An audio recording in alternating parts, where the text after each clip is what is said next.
Jean-Jacques Bourdin, je voudrais revenir avec vous sur une de vos émissions et je voudrais qu'on s'interroge ensemble sur votre métier de journaliste. RMC Bourdin Direct, bureau de vote, Jean-Jacques Bourdin. Ça s'est passé le 6 juillet dernier dans votre matinale sur RMC. Vous avez accueilli par téléphone des personnes qui ne souhaitent plus consommer de produits issus de l'exploitation animale. On les appelle les véganes. Est-il vrai que certains militants répandent du sang, par exemple, ou jettent du sang dans des boucheries ? Alors il y a certains militants. Oh là, vous attaquez avec du très trash et du choc d'entrée de jeu. Bon puisqu'on y est, il aurait peut-être fallu préciser qu'il n'y a eu que 3 actions comme celle-ci qui ont été faites avec du faux sang et qu'il y a des centaines et des centaines d'autres actions beaucoup plus accessibles et soft qui sont faites aussi. Est-ce que c'est pas une erreur de ne pas l'avoir dit ça ? Je l'ai vu, moi, je l'ai vu faire, hein, Alexandra, je vous le dis sincèrement, je l'ai vu faire. Ah oui, non, mais je sais que ça existe, oui. Vu, Jean-Jacques Bourdin, vous l'avez vu, mais vous nous dites rien de plus, c'est ça qui m'étonne en fait. Où est-ce que ça s'est passé ? Comment vous avez réagi en voyant les gens ? Est-ce que vous êtes allé les aider, leur porter un coup de main, parce qu'ils devaient être terrorisés forcément ? Vous êtes un homme d'image, vous qui travaillez à la télé, est-ce que vous avez sorti votre téléphone portable pour faire une vidéo ? Parce que n'importe qui à notre époque assiste à une scène comme ça, on aurait tous le réflexe directement de filmer la scène. Dans les boucheries, il y a des cadavres d'animaux, donc c'est le sang des animaux. Il y a aussi des clients qui sont aspergés de sang. Hein. Ça arrive. Sur les clients, j'ai ça arrive. Moi j'ai vu, Alexandra. D'accord. Admettons, vous l'avez vu, Jean-Jacques Bourdin, mais est-ce que vous avez aussi vu qui retire des veaux à leur mère pour faire du lait, qui tue des animaux en bas âge, qui castre des taureaux, qui coupe la queue des porcelets ? Est-ce que ça aussi, vous l'avez vu ? Moi j'ai vu, Alexandra. D'accord. Monsieur Bourdin, il faut préciser que c'est du faux sang. Et ensuite, je voudrais qu'on s'interroge ensemble sur la chronologie des actes. Qui fait l'acte extrême d'élever des bêtes dans des conditions ignobles pour ensuite les tuer de façon abominable ? Et qui réagit face à ces actes de cruauté ? Vous comprenez ? Est-ce que l'extrême n'engendre pas des réactions extrêmes ? Qui a commencé ? Et ensuite, je remarque que vous ne parlez pas des actions plus soft et plus accessibles qui sont faites. Vous ne vous intéressez qu'à cette action trash et c'est comme ça qu'on arrive à captiver les gens. On fait d'abord une action choc et ensuite on peut discuter vraiment du fond du problème et de tout ce que ça engendre de consommer de la viande. Donc oui, ces actes sont utiles au fond. Et puis on mange flexitarien, en général on cultive ce qu'on mange. Alors ça non par contre. Ah bon non, c'est pas... Non mais d'accord, alors je suis pas très... Voilà. Oui. Monsieur Bourdin, vous avez au moins le mérite de le reconnaître et ça vous honore. Mais au fond, personnellement, quand je vous entends dire ça, je suis très embêté parce que vous êtes sur une matinale très écoutée par des millions de gens. Vous venez aborder un sujet qui est très important et vous ne le connaissez pas. Les flexitariens, c'est essentiel de le savoir pour 2 raisons. La première, écoutez la définition. Les flexitariens, ce sont les personnes qui partagent les idées des végétariens et qui se laissent tenter par de la viande de temps en temps. Et pourquoi c'est important pour vous de le savoir ? Parce qu'il y a un Français sur 4 qui se déclare flexitarien. 25% de la population française l'est. Donc c'est quand même un chiffre important à connaître pour vous, vu que vous abordez ce sujet dans votre émission. D'autant que cette info, je l'ai trouvée sur le site de votre chaîne bfmtv.com. Mais un animal qui vit dehors dans les prés, effectivement, dans de bonnes conditions, ce qui est souhaitable, vous allez beaucoup plus loin. De toute façon, vous ne voulez pas le manger. La question est claire, hein, Alexandra. Vous, c'est pas du tout qui vivent dehors ou pas dehors, peu importe. Pour vous, pas question de le manger. Hein.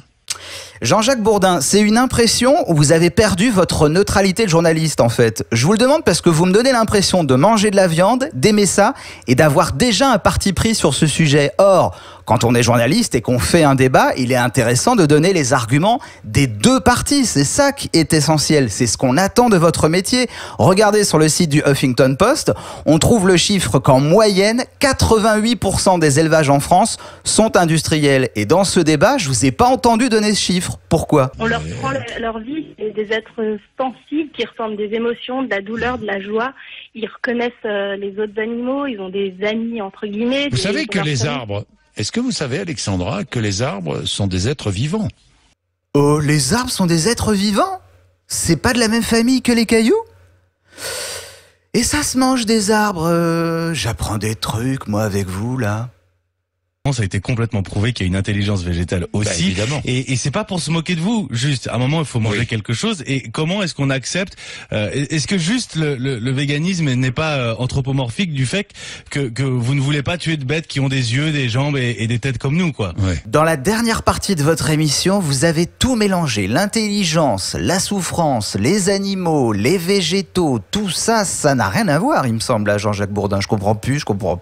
Ça a été complètement prouvé qu'il y a une intelligence végétale aussi. Évidemment. Monsieur Bourdin, on le voit bien, vous avez toujours un parti pris. Et là, dans votre émission, vous arrivez au moment où vous comparez la souffrance animale à la souffrance végétale. Alors, c'est un grand classique dans ce débat.